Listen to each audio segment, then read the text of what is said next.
Ahoy, hoy, friends. We're all sick and gonna die.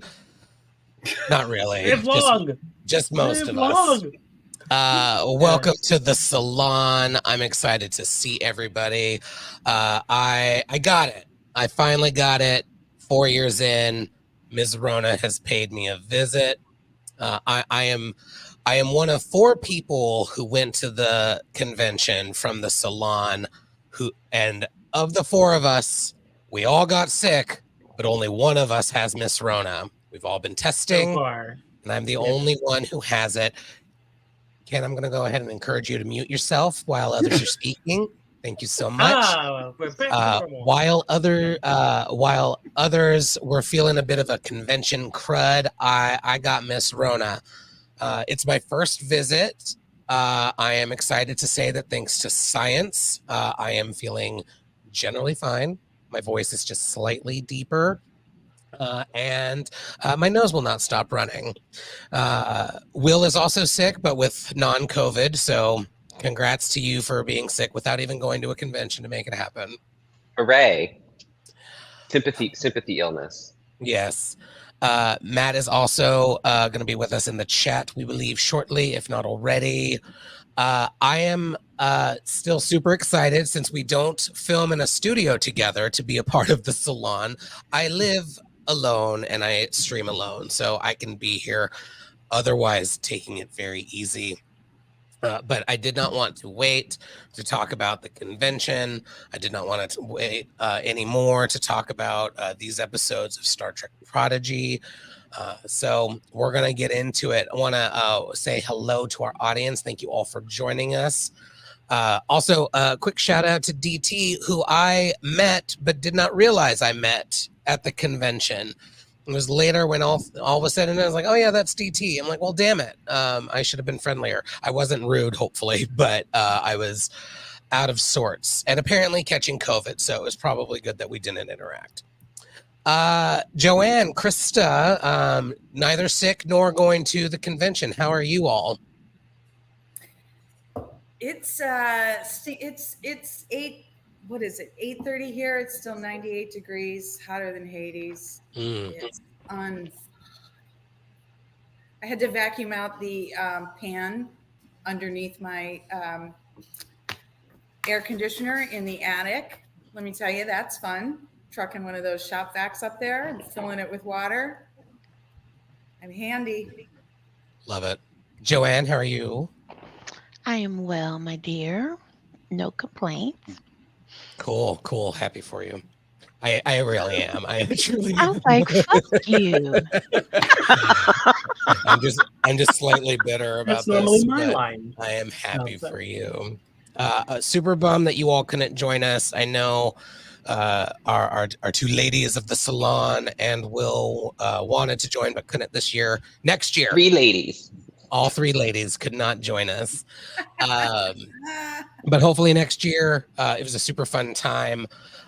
So for folks joining us, quick programming note. We are going to start off this Salon talking about our experience at STLV with your Salon away team. That includes myself, Ken, Trevor, and Matt, who may or may not be joining us in the chat. And then we will get into this week's episodes of Star Trek Prodigy. Before we do that, and I'll do a reminder as we get closer to the episode review, do want to let folks know, since this is a show that is for anybody but geared towards children and families, just want to say, for anybody who stumbled upon us via the YouTube algorithm around Prodigy, that show is lovely and for everybody geared towards children and families. This show is not. This show, I'm pretty sure I have not been swearing yet, but who's to say? I'm on a lot of medication, so we're gonna see how this goes. But that disclaimer out of the way. Will, it would be funnier if you didn't fuck it up. I do have a sense of taste. Thank you very much for asking.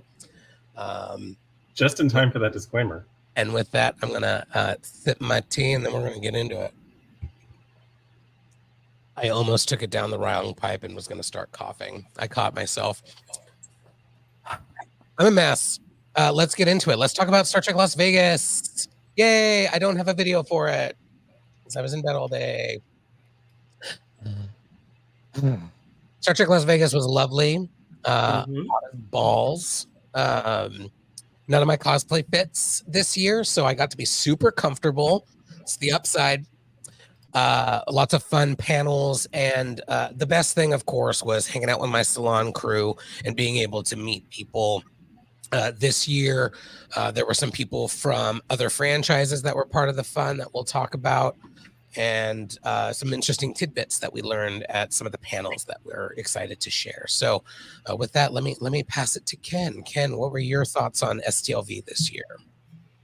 Well, I agree. The best part, well, two things. I agree it was hot as balls. And the second part, I agree the best elements of it was hanging out with the Salon away team. All you guys are amazing, even Stan. And so that I think was really, really fun. And we had a good time. We had I had to MC the concert again this year, which was a lot of fun. And the guys got to see me at least do part of it. So that was fun this year too. Had a chance to call Todd Stashwick, a dipshit from Chicago without actually mentioning his name. And everybody criticized me about that, including Todd Stashwick later. But the rest of it, I think, went pretty well. So it's always fun to have the Action Figures band and to be a part of that as Captain Ken, as Greg Grumberg calls me. But beyond that, I was very impressed with the program. We did most of it. We did 2 days, 2 of the 4 days. So we did half of it. And of those 2 days, they were really wonderful. And programming was so intense that STLV has announced they're going to a 5-day rotation next year. And so I'm excited about that. And I think we will all, as many of us as can, will be at those 5 days next year. The Inglorious Trexperts, it's a great podcast with some great people. They ran the 4 days of programming in the DeForest Kelley Theater, and it was all really wonderful. Learned some very interesting things. A lot of it was geared towards the 80s and 70s and 60s Trek, not so much the more modern stuff, but that's kind of up my alley. So I really enjoyed all that. Had a chance to hobnob with a few other people, some of our regulars in the Salon. Got a chance to say hi to them. Trev and Stan put together a great gift package of candles and stickers and stuff, which was wonderful. And I want to salute both you guys for thinking all that through. And I know that they were huge hits for everybody who got them. So thank you for thinking about that branding and this branding with the shirt stand. The design that we are both wearing is really cool. So thank you for that. And yeah, it was just great fun. And I really enjoyed it. And like I tweeted, it would not have been anywhere near the same if it wasn't for my Salon family being all together as much as we could. We missed you guys who were not there. And we hope to be more there next year. That's it from me. I had several highlights, not in my hair, of course. But the one that stands out is probably getting to hand out as many of these as humanly possible. This is the only one left, so it's going in the Salon vault until next year when we need to replicate it. So that will be tucked away in a safe space until next time. I will spare you more accolades about how wonderful it is to hang out with all of you and see all of you, including many of you viewers. It's absolutely 100% accurate, but I also want to shift gears a little bit and talk about it was actually Laurie Ulster from Trek Movie that helped me articulate this, but like Star Trek is not just a fandom, it's a community. So whether it's people from other podcasts, whether it's the celebrities themselves, the talent, the people behind the stage, people that are attending the convention, folks that just are attending it for the first time. It doesn't really matter. There's something incredibly unique about people that adore Star Trek and want to celebrate it together, even if they don't know it yet. And so getting to do that with all of you and with all of them was just delightful. I had a pretty fantastic, I had several fantastic fan encounters between myself and other celebrities. One of which was giving Tawny Newsome her candle, and actually sort of getting to explain to her that she and her wonderful DS9 episode inspired us to call ourselves what we call ourselves. She actually took, while I was explaining it, she was taking a photo of the candle and texting it to Mike McMahon, which I thought was kind of fantastic. So that was an amazing encounter. I also had a very personal encounter with David Ajala. I've mentioned this, I think, on the show before, but I had an experience quite some time ago in an episode where Book was dealing with grief. It reminded me of a grief journey of my own. I had written to David, he wrote me back, and so I actually got to thank him in person for what he wrote to me. And it was an incredibly meaningful and impactful conversation, which ended in a wonderful hug and me trying not to cry ridiculously in front of David Ajala, which I avoided. I was though there. It's true. It was forming. It was forming. Embrace. The tears were forming, and he was kind of looking at me like, "If you do it, I'm going to do it," and we just didn't do that. He got a lovely embrace. He got an arm squeeze. He got a head in the hand. Thank you. It was a religious experience for me just observing it. It was probably the closest thing I've had to a religious experience. It was wonderful and incredibly authentic of him to just, share what he shared with me when we had our little conversation. So it was wonderful to be able to say thank you in person and express my gratitude to him and have it received. So that was fantastic. Of course, and I use this term in all joking meaning, jovial meaning, stalked Nana sufficiently to the point where we did see her at the bar a couple times. Didn't get a chance to talk to her this year like we did last year, but just sort of saw her and admired how fantastic she is in all things. Ran into a couple of other celebrities, including the talented and delightful Claudia Christian from Babylon 5, who was at the convention, and we had some lovely interactions with her. And yeah, it was just a phenomenal experience like it was last year, and love seeing all of you guys. My husband actually asked me to tell all of you thank you for just making it fun for him as well. As he was leaving to go to the gym so that I can be loud and obnoxious on the show. He does that every Thursday. He said, make sure you tell the guys that I said thank you. So I'm glad he's feeling great too. Raphael. Me too. Just me. That's great. I love it. Also not sick. Yeah, that's my and the other candle transaction that I forgot to share, that the handing off of the candle to Aaron Watkey was a moment that I will not forget, especially because he walked by, saw us at the lounge, walked up to us and just went, "Where's my candle?" Really, that's awesome. In a kind of delightful and wonderful way. And so I made sure that he got his candle, and he talked to us for a little bit before he had to run off. But it was wonderful seeing him and having him demand the candle that we promised. Another encounter we all had, which I forgot to mention, was the Akudas. Were very generous with their time. Yes, and very we much got a chance to talk to Mike and Denise Akuda about a whole variety of different things.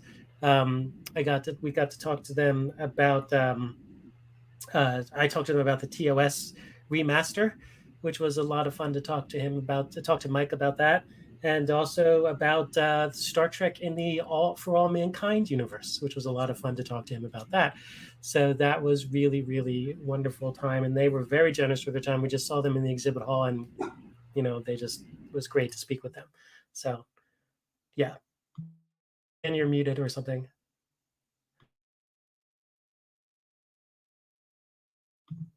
So while Stan's fixing that. Let's talk more about the Okudas. Actually, it's funny that you mentioned the Okudas, because I did get to thank Mike Okuda for his invitation that he put in the first edition of the Star Trek Encyclopedia, saying that if you find an error, you should write in. This was back when people wrote letters. And I actually did, and I'm listed in every edition thereafter for catching an error in the first edition. And so I got to thank him for upping my Trek cred back when I was a teenager. And he was sort of thrilled and shared that it was his idea to put the little note in the first edition to invite those that catch mistakes to write in. And it was just cool to mention that to somebody, 30 years after you read their book, that you had some sort of cool interaction with them as a result. So that was fun. You're still not back, Stan. Still not back, Stan. How about now? Now There you you're are. you're soft, but there. I'm gonna give up on that on the fancy mic. No worries, I spent good money on it. Whatever. Speaking of the kudas, Maybe it has content. Denise complimented my bag that I got specifically for STLV, which was great because it was not only a chance to be like, oh, well, let me show it off while I give you a card, so that hopefully we can talk with them on a future Salon supplemental. But also in showing off my bag, I discovered another pocket within it. So thank you, Denise Akuda. I also wanted to chime in earlier, speaking of gracious with their time, perhaps slightly overly so. Trevor also met Mary McDonald, President Laura Roslin from Battlestar Galactica. She is lovely, and she clocked our asses immediately. She saw us. She and read was like, through us. These are some FAGs, and I am going to talk to them for 3 to 5 minutes. She asked if are you two friends or partners? I think she was disappointed we were just friends. I was like, it's somewhere else. She wanted to talk to married gays. She was lovely. It took a minute, but we deciphered what she wrote on. Yes, she has fantastic handwriting. Loved meeting you. Blessings always, Mary McDonald Roslin, and she dated it, which is fantastic. She actually put the date that she autographed it, which is fun. I got to just like hover in the background because I'm a sad hermit and have no spine when it comes to meeting people until I'm introduced to them, and then I can be the social butterfly. I need a job. That's what it is. I just need a job. There's Tawny. Show and tell. Well, wait. Do you have them all? Because I'm gonna put you. Yeah. I'm gonna put you in the solo layout so that. Ooh, this is fun. Okay, so here's Connor Trenier, who was lovely. Awkward story about him later. In reference. Also, I ended up buying him and Nana Visitor's husband a drink at the bar. Long story. And there's David Ajala. And like we said, there's Tawny. Was that Grudge's paw? Is that what he drew? He drew a paw, yes, which I thought was adorable. That is adorable. And then here's Mary. Showed her off a little bit earlier. And in what is probably the weirdest autograph I've ever requested, because it's the first time I've ever handed someone an object and said, "Could you sign this, please?" And they looked at it and then looked at me and said, "What the fuck is this?" Was Ronald D. Moore, who signed the base of my Battlestar Galactica model. So the Galactica actually sits atop this. But I just handed him this weird disc, and I was like, "Could you autograph this for me?" And he's like, "Sure. What the fuck is it?" Which was just delightful and fun and something only a writer would do. So he was wonderful. He did not have a table, and so he's like, "Hey, I don't have anything to sign." So Trevor noticed Connor Trenier was like, "Hey, I'm coming to get your autograph, but can I borrow a silver Sharpie?" And then he left me to go get Ronald Moore's autograph. So my first mistake was showing up to Ronald D. Moore without a Sharpie. My second mistake was leaving Stan alone with Connor Trenier. Yes. And so I'm trying to fill the air, and that's your excuse? Well,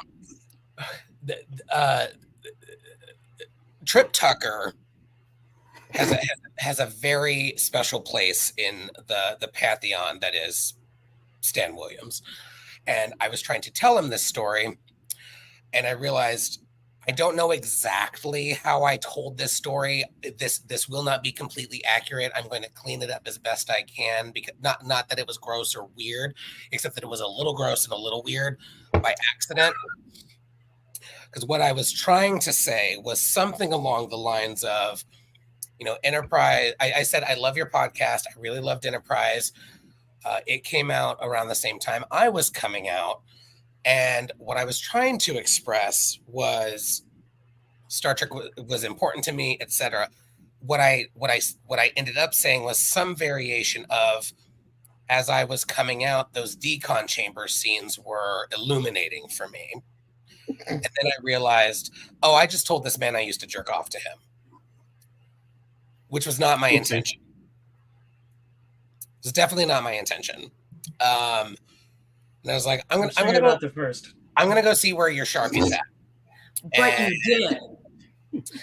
And then I went and got Trevor and his Sharpie back and stayed very far behind Trevor when he got his autograph, and then we moved on as quickly as possible.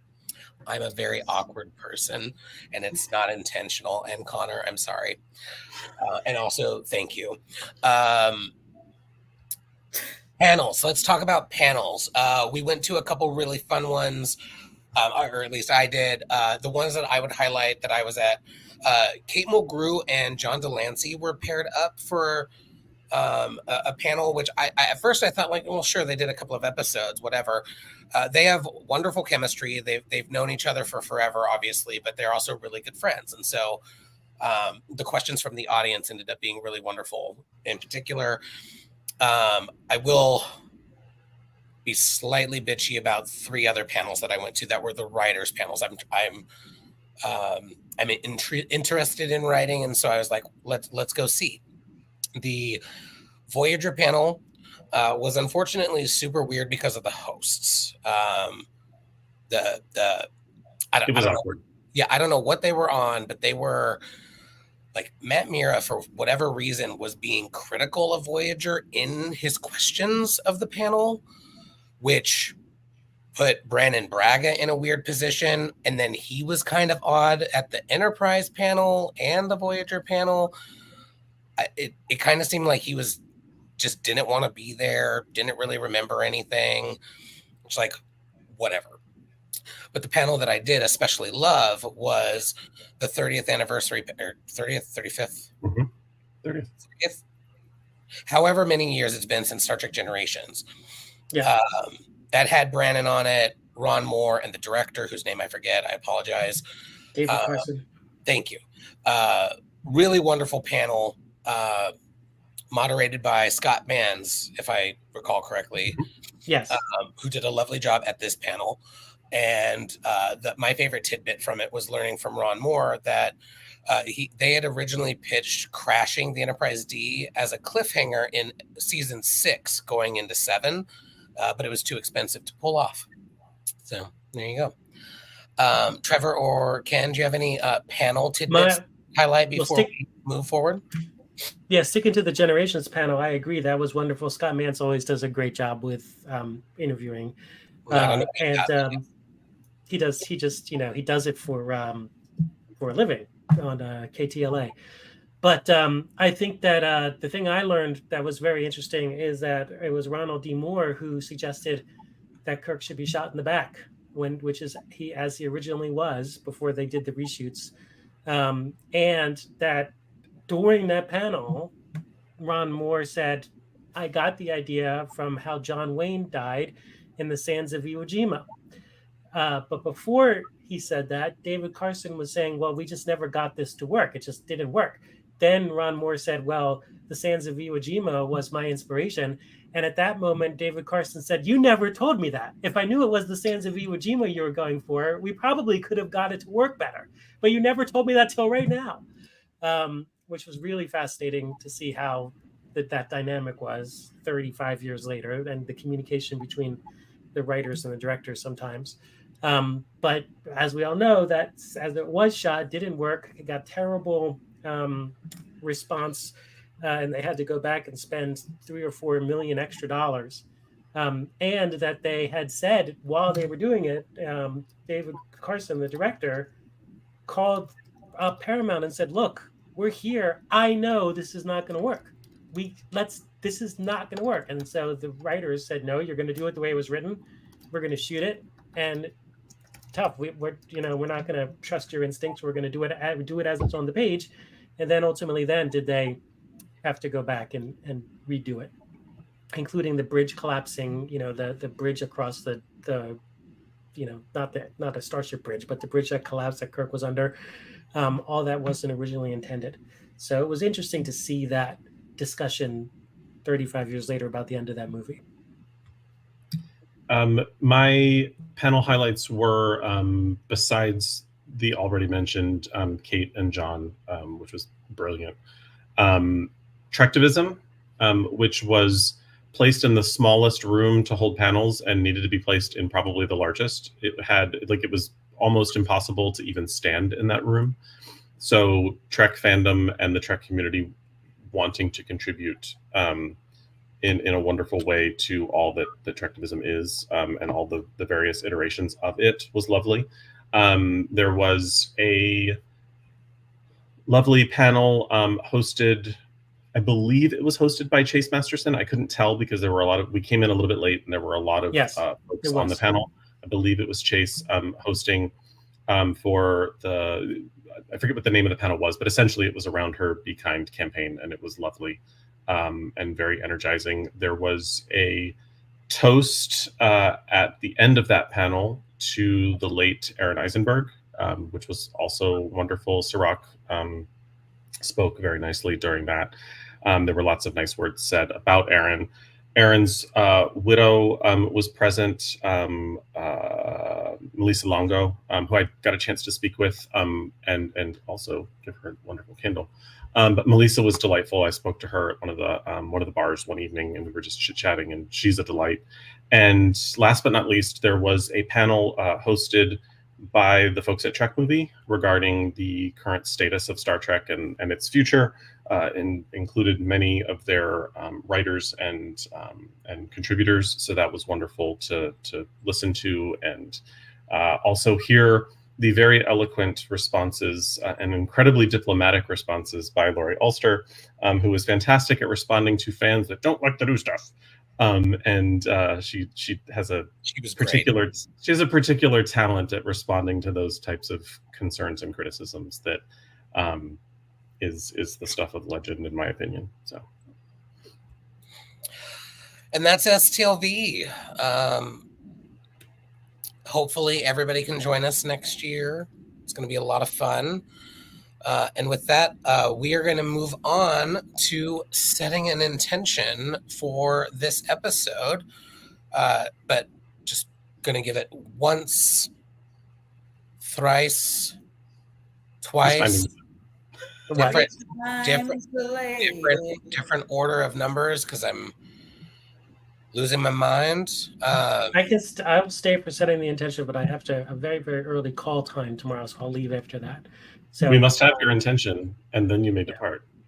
Okay. Well, then let's do it. Let's set an intention.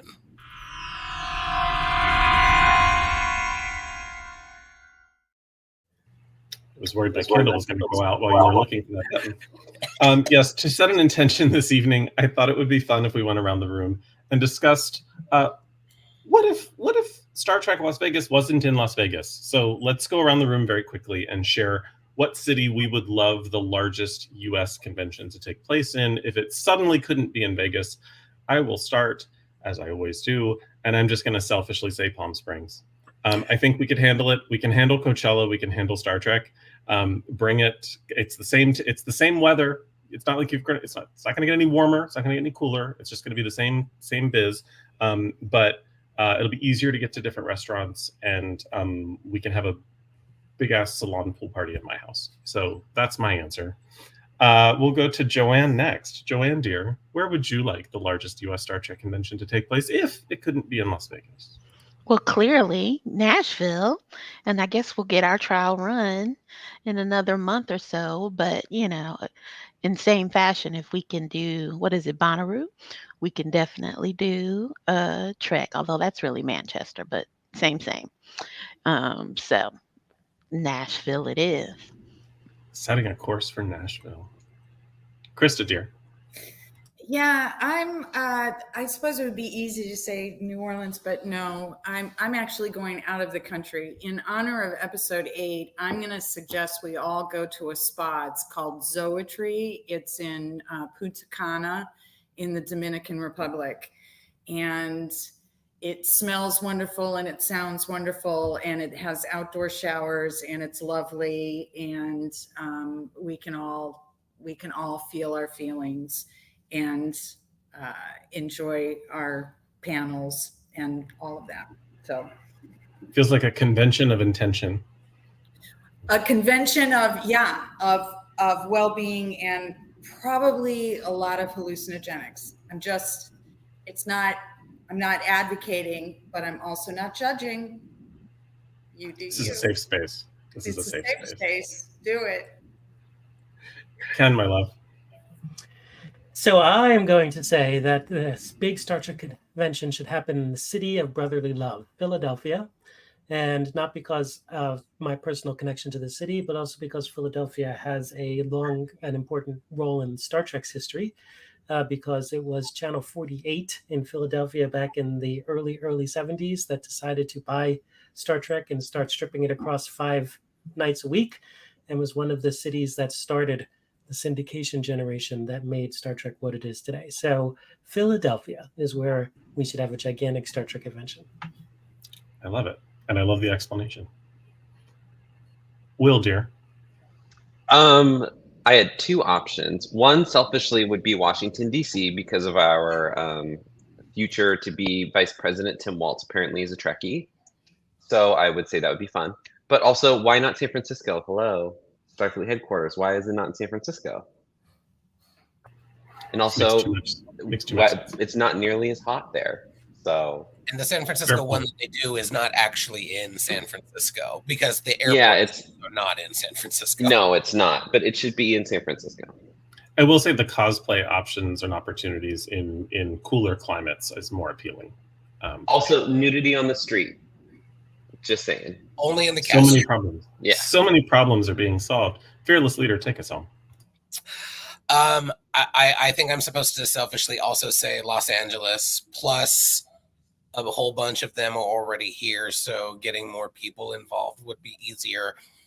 But also, I don't know why I didn't think of San Francisco. I think that makes sense. But for some reason, St. Louis pops to mind. It's just a super fun city. Every time I visit it, I've loved it, which is a whole 2 times, but still, something about that arch, and there's good food, and I have some friends there. But no, San Francisco is the one that makes most sense. But St. Louis would be less expensive, so there's that. Ken, feel free to beam out. We're gonna move on. I'm going to beam out. Just like in our photograph, I'll beam out. Live long and prosper, everybody. And also live long and prosper. Look, I'm gonna forever sound like a Muppet. That's my legacy. Yes. Star Trek legacy. Ken is a Muppet. Live long. Bye. Bye. And with that, it's the 2-handed wave that really seals the deal for me. I'm sorry. It just brings yeah. Which Muppet is he, though? Is it like Animal? No, he's just Ken. He's just a Muppet named Ken. Or Waldorf, but no, I'm kidding.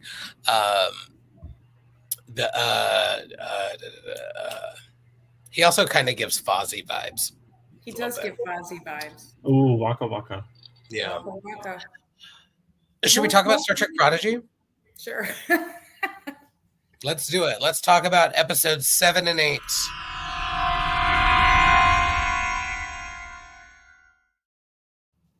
And we will start, of course, with our top thoughts on these episodes.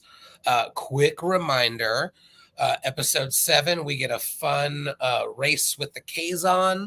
Episode 8, Zero gets a new body. We'll talk about both of them today. So starting off with our top thoughts, I'll kick us off and move around in the other direction. These episodes are super fun. They both, oddly enough, stand alone, but also connect to each other and the greater story very well. I think there are some beautiful scenes in them. There's a lot of character growth.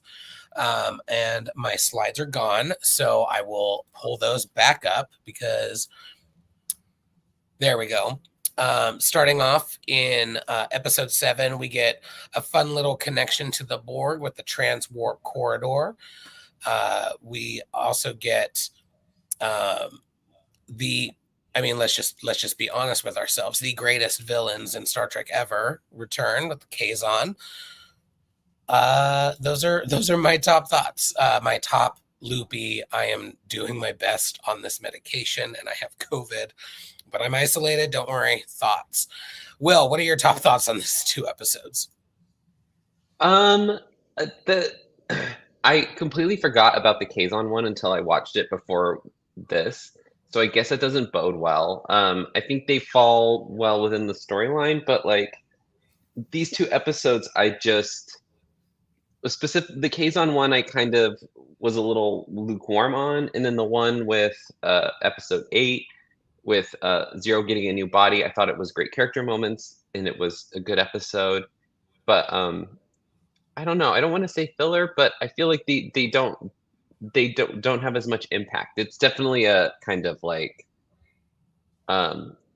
we're moving toward a destination. So they're if this makes sense. We're not at the central conflict, but there's things happening that will lead to it. But both beautifully, this episode 8 was beautiful. It's gorgeous to look at. And then the race was fun. But these ones weren't particularly high on my list in terms of episodes this season. Let's go to Krista, then Joanne, and back up to Trevor. I liked episode 8 more than episode 7. I think episode 7 for me was just it to me it just showed how much more prepared Gwen is to be a captain versus Dahl. And it showed he's very impulsive and doesn't really he's so in the now that it just sort of obliterates everything else.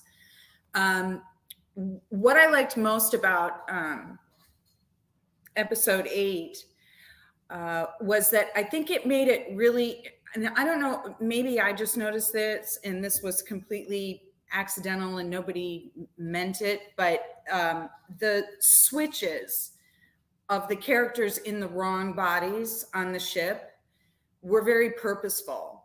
So Dahl and Zero switching was kind of the same thing that Zero was moving towards. And Dahl is one of those, he eats life. Like he just voraciously chews through everything.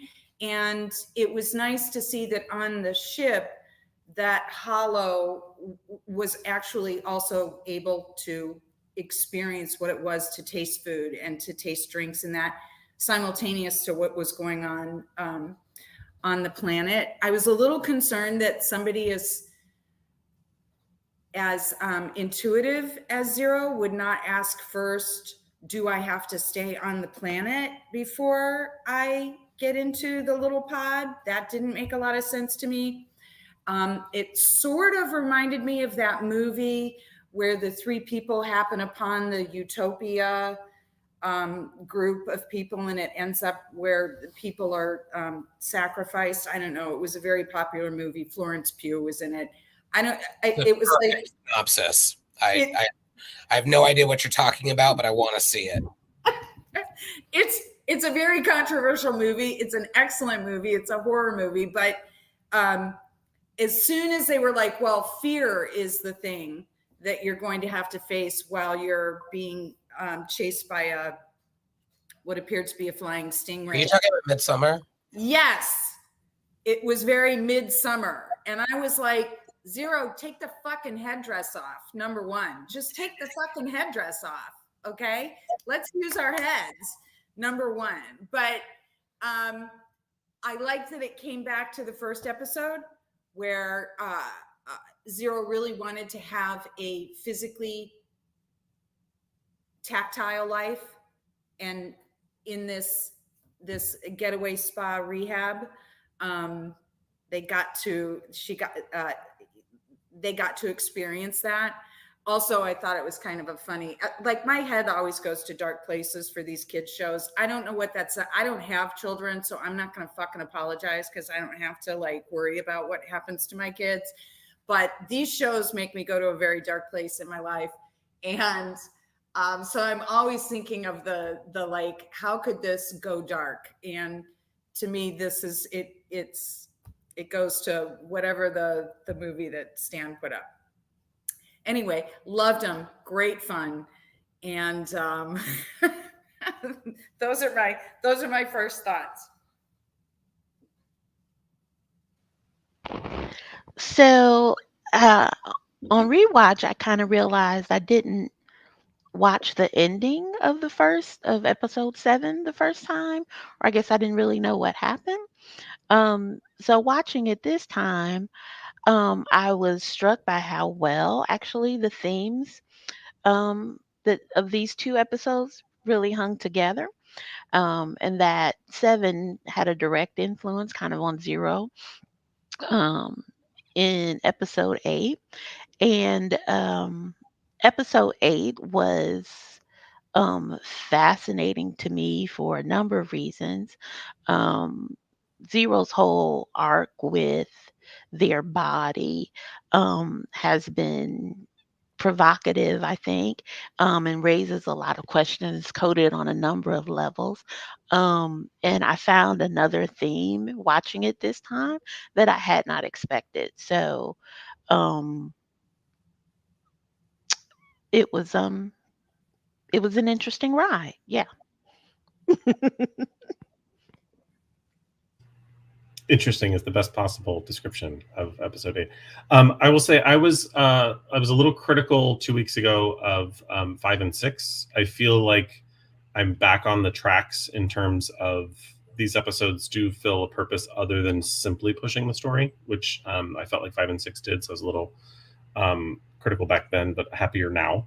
I do want to give a shout out to just anyone and everyone involved in episode 7, because they did more in one episode, in one 30-minute animated episode of Star Trek for the Kazon than Voyager managed to do in 2 and a couple episodes, 2 seasons and a handful of episodes.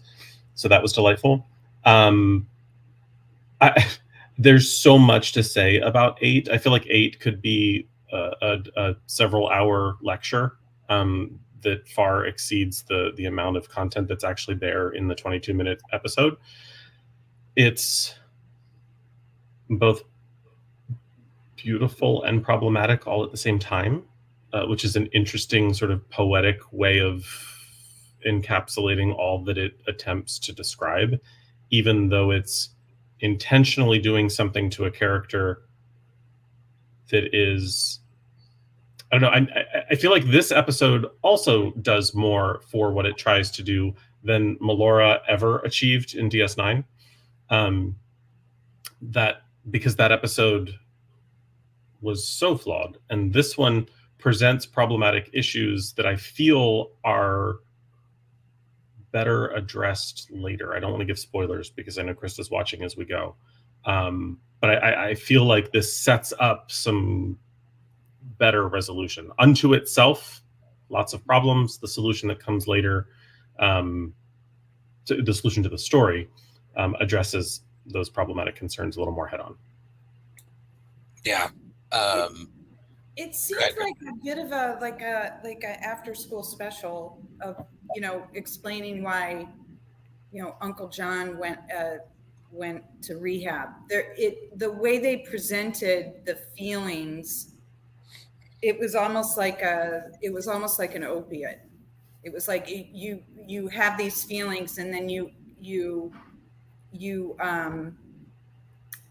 participate in this ritual, and it's the adrenaline that you're experiencing. It's the adrenaline and the heightened sense of awareness and the heightened of all of your senses.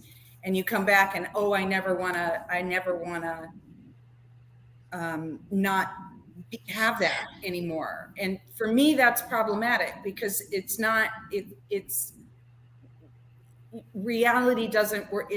Reality doesn't work like that every day. You have to figure it out. And I also think I think it's a little problematic to present being whole as representative of a physical body, in some kind of physicality instead of.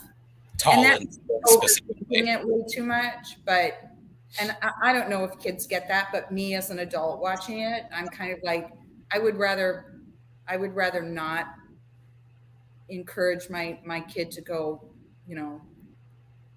full berserker in order to feel like they're experiencing something. And See, then that's why I can't have kids. That's exactly what I would do. I don't have children for this. You want a cigarette? You're going to have a whole carton, and not as a punishment, but because the cigarettes taste good for Christmas. Yeah, that's a fucking stocking stuffer right there. Exactly. I agree. I think we're going to get there to episode 8 because it is definitely the meatier episode. But I do want to backtrack real quick and talk about this moment. Because I think something that I find interesting about the character of Zero is even in this show that is not nearly as formulaic as other Trek shows, particularly in that there are no human main characters except for perhaps Janeway, and at times she's not even a main character. Zero is the Odo, the Data, the Spock of this show in a lot of ways. He's they are the mirror to humanity. And I always find I find it interesting how they're telling the story. And I remember, did anybody else worry that they were that they killed Zero in this moment? It's like when I first watched episode 7, I was like, holy shit, are we going to teach the babies about death? I didn't understand how they didn't kill. Like, it didn't make sense to me. How did they survive that fireball? How did that happen? Yeah, it was intense, and Starfleet knows how to build a suit, apparently. Especially like the flames went out and engulfed everybody for a hot second. I was worried that they did die. Glad they didn't. Led us to a very interesting moment in the next episode, and then the last thing on this episode that I want to note, and we can move forward to episode 8 because I know it's the episode that we're all mostly chomping on, but giving us just this one moment with whatever this creature is that Krista's going to discover coming up. Any final thoughts on episode 7 other than just, again, the Kazon are a mess? No. Stop trying to make the Kazon happen. I'm doing my best. They were not great. They are not great, but they were fun in this episode. And the computer program. Does anybody remember? Like, I rewatched it today, but again, COVID. The computer program that goes nuts, was that Kazon, or did the Kazon stumble upon someone else's technology?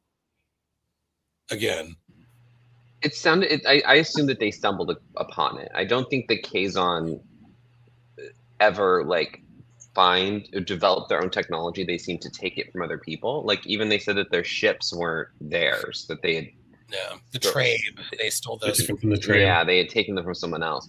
So I assume that this was not a case of them developing this computer technology. I assume that they found it, or if it was in that whatever that dead zone is that they're in, that race area, it was just part of it. Race area? Race? Yeah. I'm glad Joanne got that reference. No, I assumed that they stumbled upon it. discuss amongst yourselves. I thought it was We broke maybe Stan. some kind of modified Borg technology because they came through the transwarp, but there were like arms and things, kind of like the Queen had in, I don't know which one. They're all running together, all those fucking Borg episodes. But, the little tentacle thingies came out, and when it tapped into Murph's neck or whatever, he started to go like, "Arr." So it was, I thought it was maybe corrupted Borg technology somehow, but I don't know that they ever said.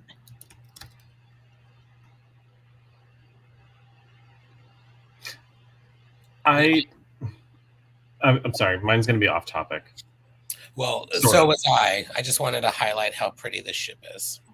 It's very pretty. It's grown on me. And the backgrounds in this season, incredible. She is. Trevor, go for it. I would like to see 32nd century Kazon. Ooh. They're still trying to steal technology. I'm kind of no. I would actually like to see a complete script flip and have them be some sort of incredibly influential and or substantial contributor to the Federation in the 32nd century. I would just like, hey, we effed this up in Voyager, so we're going to fix it now. And they're going to have developed into something. Give us a Kazon in the I want them to decide that they're going to be farmers. They're just like, you know what? This space stuff, this technology thing is not our gig. Like I can grow one fuck of a radish, and they're just like farmers. Like I don't even want them to be like nothing galactic politics. Like one day they're like, oh, like we should check on the Kazon and see how they're doing, and like they show up and they're just like, you guys need some lettuce. Like they're just like over it. Instead of cabbage. They're just like, we're not stealing technology anymore. Like, hi, we're just growing like celery and green onion. Like that's it. So what you're saying is that the Kazon are growers. Like I want them. This would be more like a Lower Decks episode where they come across a super advanced race who's just like, yeah, this sucks. We're done, and they're just like living in little huts and stuff and just hanging out. Speaking Like, of hanging out, I want to get back to Trevor's comment for just a quick second. I did it. It's delayed. Just saying. Yeah. Just saying. I'll take it. It's fine. Yeah, the blue chew hadn't kicked in yet. It's all good. On that. Don't make a face. There's nothing wrong with that. There's nothing wrong with people who need blue chew. I've never tried it, but if I choose to, I don't know what it is. don't make that. It's a generic Viagra. Oh, I think I'm going to give us one for.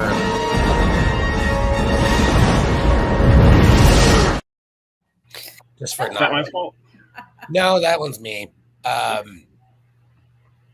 Anything else on episode 7? The Kazon, the race. I liked what it said about the idea of perfection is all. It's not. It's got to be balanced. Perfection is never achieved. It's an idea. So I think that's a good kid message. I assume. Yeah.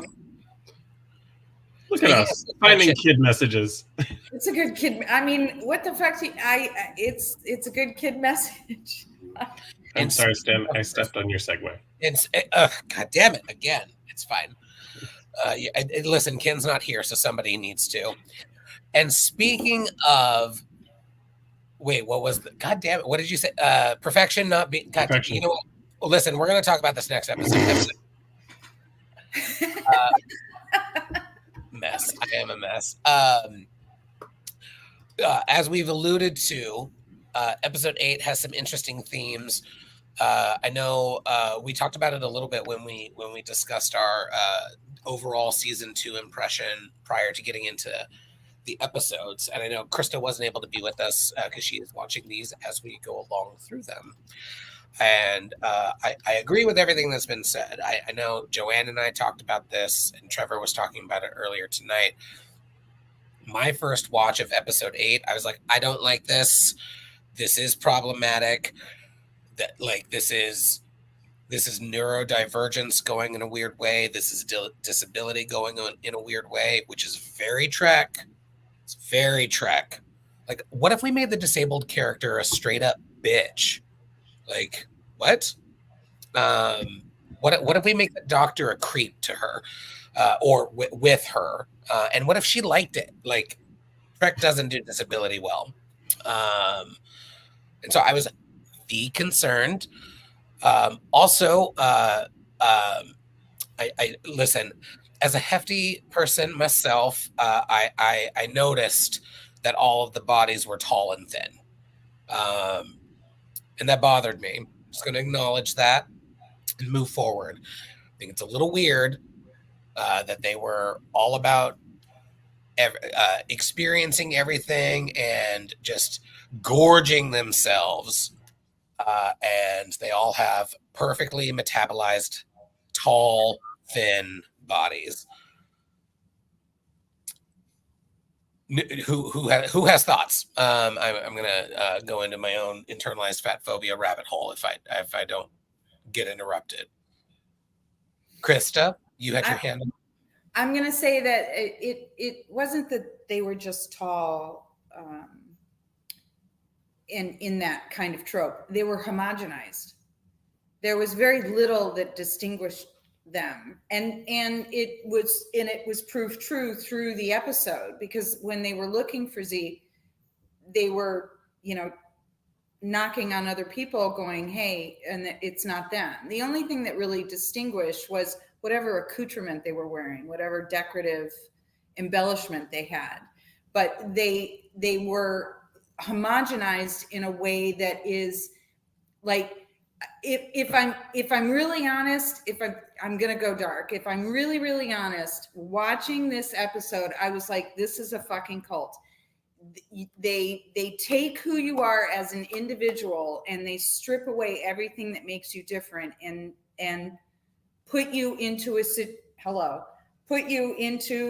a situation wherein you lack any agency through the loss of your own identity. You begin to question your own identity. And I think in a lot of ways, the final run through the poppies. I mean, those things look like poppies. Are you fucking kidding me? They look like poppies.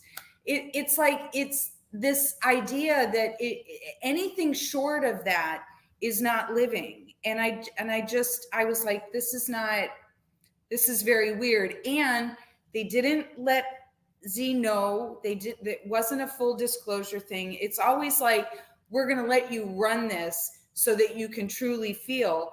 And they're saying simultaneously, we do this because it's harder for them to say no. It's like, somebody giving someone a taste and then you're surprised that they're well, I'm not going down that road, but he was told to stay away from the chocolate river. It's his own fault he died.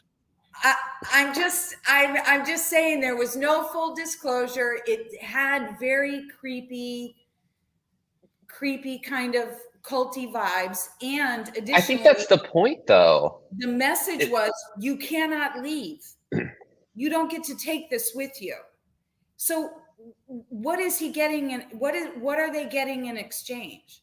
What does I think that you've hit the morality of the episode, because watching it did because I love like cult stuff, and like it does feel very like the reference is very strong. It is a children's show after all, but I think they're making a point that the thing that Zero wanted was to feel things. We see that in the prior episode where he was eating and engaging in things and is a non-corporeal and species. He doesn't engage with the physical world the same way corporeal people do. So he's missing a part of the experience here. And it's the same thing with Data wanting to feel emotions and feel human, that he wants the sensation of like living, essentially. And I think the morality of it is that he gets the thing that he wants, but the exchange is his freedom. And the exchange for that, to get the things that he wants, to have a physical body that is able to engage in the physical world and have sensation and be able to eat and all these things, that he can't just have the good stuff. That's why they're running from that manta ray thing at the end where they want to feel fear and the idea that they could die, like all of that sensation, that the morality of it was not so much that like he gets the things he wants, but it comes at a cost. And I think that's the lesson that's in the episode. And he decides to leave, and he decides that he needs to help his friends and get out of there and all of this. And that the disclosure of it is the fact that it is kind of a cult. So like I think that's the morality of it. I think might be reading a little bit too much into kind of the nuance of this because we're adults, but like I think the lesson of this is you can't have everything. You have to have both sides of this.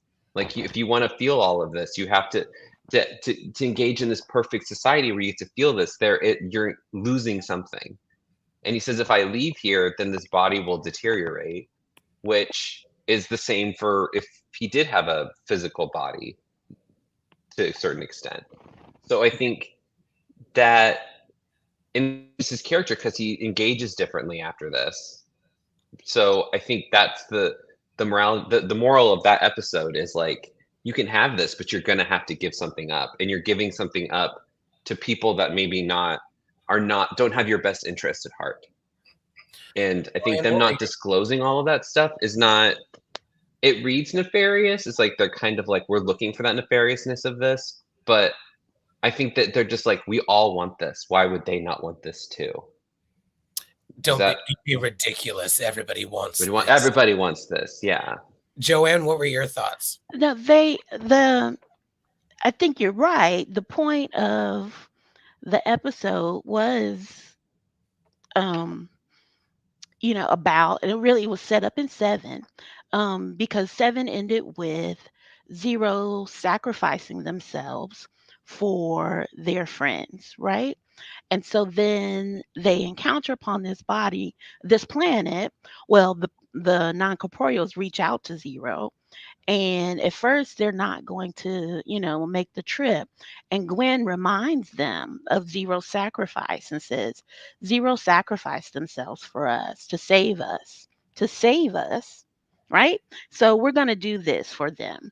And they get to this planet, and you're both right, because, and I didn't catch this the first time through, when Zero's talking to the chief non-corporeal, also very much Baku vibes, right? This planet, with the rings, and we never grow old and we never decay.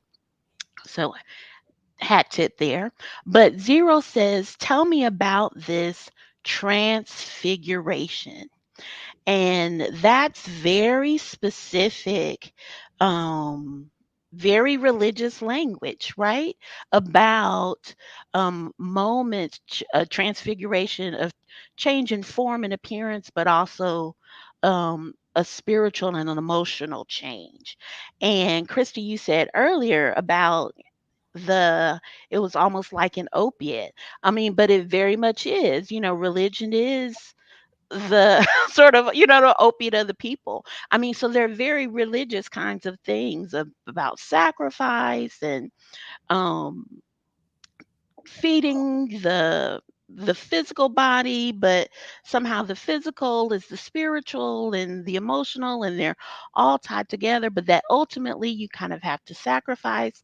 I mean, it's very New Testament, very Pauline language. There's a race, and Zero can't make the decision until they finish this race. I mean, Zero is coded on a number of levels: disability, gender identity. There are a number of things, but this whole sort of notion of sacrifice, kind of tied to their body, is blowing my mind, right? And yeah, it does take a turn that we won't talk about because Chris is not there yet. But this moment here was just, yeah, I was kind of like, what is this? And it's kind of problematic. And I feel you too, Stan, on the whole, because I've been troubled from the beginning with Zero's desire to kind of, to be in a different body and to feel and all of those things. And I was just kind of like, because Zero is round and unusual, and, and now they're tall and thin. And I don't know. I felt all these feelings, right, that are my own, again, kind of internalized things. So we won't unpack that here. But it is very much about, I think, sacrifice and friendship and laying down one's life kind of for a friend, which is heavy stuff for a kids show. I don't know that they intended it to be that deep, but I think you're both right. The lesson was sacrifice, but using very specific language like this, um, is coded for something else and is saying something very much more than that. We also got in this episode, probably, God, I'm trying to make a joke segue into something lighter, and I just can't. I'm gonna be vulnerable here. I'm tired and I'm sick. Just pretend I said something funny. Speaking of revelation, we finally know what Parisi Squares looks like. Yay! Super fun to see this on the holodeck. Our duplicates are being tested by Majel so that Admiral Janeway and the senior officers can see they're weird. They're being different. And so we finally see what Parisi Squares is and why it's so fucking dangerous. Every iteration of Trek that's talked about Parisi Squares has talked about how dangerous it is. That looks fucking dangerous. Nobody should be doing that.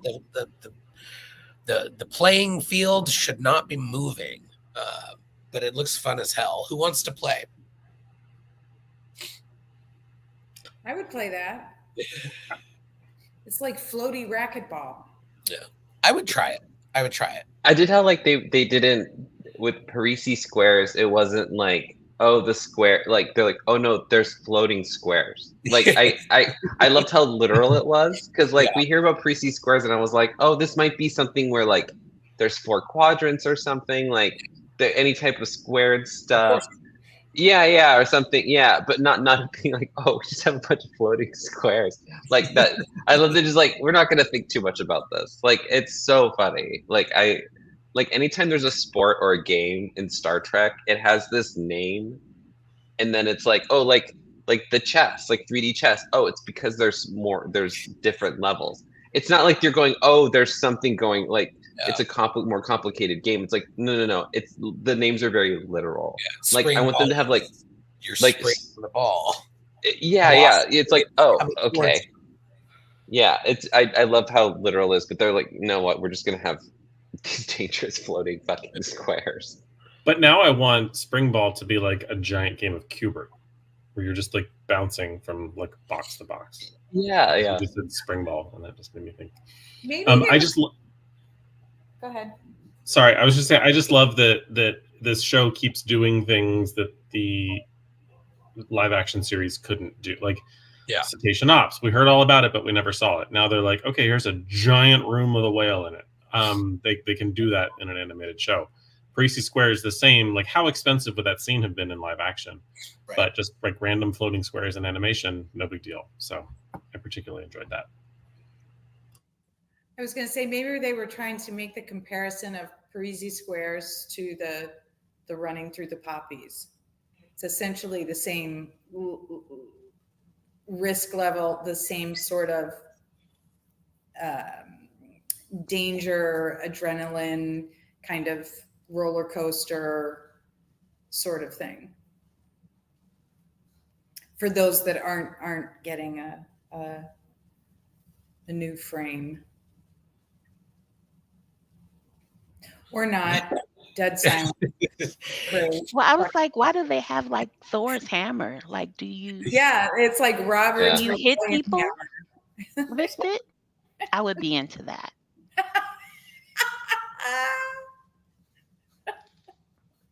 So any game that you would do in Star Trek would be like someone's getting hit with a hammer, or like booby traps or something. Like someone's getting got. Somebody's getting got, right? Like, yeah. I can bop them. Yeah. What was the hopscotch? in DS9? Oh, that Alamarine. Alamarine. Alamarine? Yeah. Count to 4. Yep. Alamarine, then 3 more. Oh Well, god, This they I would can done- do be the whole this thing. would be a fun away mission where we talk about all the various games in Star Trek. Ooh. This would be Ooh. fun. That fucking Including- dumb jujitsu game thing that that Riker Ambujitsu. played with his dad. But also the game. Oh From yeah, that TNG. thing. Yeah, that fucking The thing. weird That sex game. game. Mm-hmm. That thing Again, freaked me another out as a crazy kid. thing. And that's why I was like the strategy. Oh, this thing was funny this one. too. The guy Yeah. that looked like he. I used to do that. I used to get bugles and I used to put them on my finger and I would do this. You wanted And I would nails. pretend I was playing stratagem. You know what I'm talking about? Yeah. You put them on because you get witches' fingers, but like I would do the Right. like that. Because you would want like fingernails. You wanted fingernails. Yeah, but them just doing this and that was a weird one too. Strategy. Games of Star Trek. It could be. We could just call it game night, Game. Very Yeah. and it'll good. just be Stratagema and Spring Ball and all the things. And then poker's the same. We're okay with poker, but like I want to There's see a- like I want to see the crew of the Alto. Enterprise play Uno. There's Like, no I wanna see that real happen. physical risk on poker. There was Right. some good. There was some excellent the game cosplay at STLV. I did see that. Yeah, I saw that guy that had the. He had like a robe on, which was hilarious, and then the visor thing, not the visor thing, the 2 little eye probes, and then he had like the actual game board in front of him, like hanging from his chest. It was quite good. Would Worf's training holodeck count? Oh, His where Deanna? Holodeck of great and successful seduction. Would that count? Good. his calisthenics program. Yeah. Speaking of, there was not him specifically, but Deanna and Crusher. Yes, There were two the workout. and when they saw each other, like there were 2 groups of two people doing it. So excited when they saw each other and could not wait to take pictures. It was great, like because like on the same day. It was like a Spider-Man meme where they're just pointing at each other. Yes. Yeah. And I think Trevor, correct me if I'm wrong, but wasn't one of the 2 pairings? The Crusher was actually a man. Yes. Yes. Okay. Great. Yeah. I was like, Yes, wait. yes, So yes. one of them was in drag, right? Yes, one of them was in drag, and one of them was not. And then the other was just was 2 women wearing the Crusher Troy workout outfits. It was fantastic. Yeah. There was a Mariner workout outfit person. There was Spock in his robe and the whale. There were 2 of those. Yes, people with inflatable whales. That was Yeah, great. super fun. I'm trying to think what else. Yeah, the Pike one was pretty incredible. Apparently, I think Ken mentioned this earlier, but had to U-Haul it in from New Mexico, I think. Hey, did we talk about the trailers? Section 31 and Yes, last week. No, we 2 did, weeks. but share your thoughts. Did we? What? Oh, We did last Oh, week. But you right. can share. Oh, right. You weren't able to join us. That's right. Yeah, I yeah, wasn't yeah. able to join, but I was just going to say Section 31's fire. My girl is on. She eats. I am so excited. Leaves no crumbs. I'm very, very excited about that one. I didn't understand the Strange New Worlds at all. I like it was kicking music where they were slow-mo walking down the hallway as a pack of either the Jets or the Sharks, whatever. But I don't. It's probably good that Ken's not here. I'm done with the whole Spock thing. It's like I've hit my Spock threshold myself, so not interested. And I don't honestly remember the other one, the Tawny. Lower Decks. Yeah, Lower Decks. Yeah. It's I just took a half of one. And it's hitting. Damn. It's any final thoughts on these episodes before we land the ship? Go ahead. We could land the ship. Thank you so much. All right, Trevor, give us the tallies. You people are out of control. There was only one problematic gay alert, which I'm slightly disappointed with, but also impressed by and proud of at the same time. Anyway, there was one explosive saucer separation. Will landed the ship just once. 900,000 bonus points to Krista for working in a Midsummer reference to a kids show. 2,500 bonus points to Joanne for arm dancing. One mandatory bonus point to Stan, as California law requires the distribution of bonus points for COVID-related illnesses.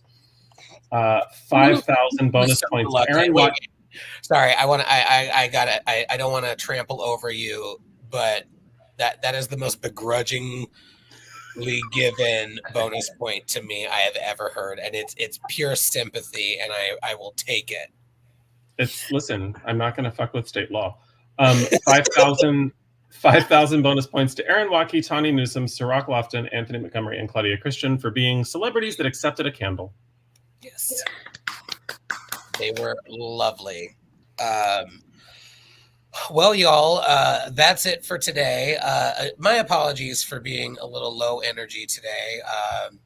Miss Rhoda is beating me down, but I am taking it easy. Otherwise, I already talked to my boss. I'm off of work, so I'm gonna go do nothing for a couple of days. It's a very mild case, but I wanted to talk with you all about these great episodes and about STLV. We will be back next week talking about episodes 9 and 10, completing the first half of this season. Super excited. Please join us next Thursday at 6:30 p.m. Pacific here at Salon Trek on YouTube. And please do subscribe, share it with your friends, like us, follow us on Twitter and Blue Sky. Thank you all very much for joining us. And as always, live long and prosper.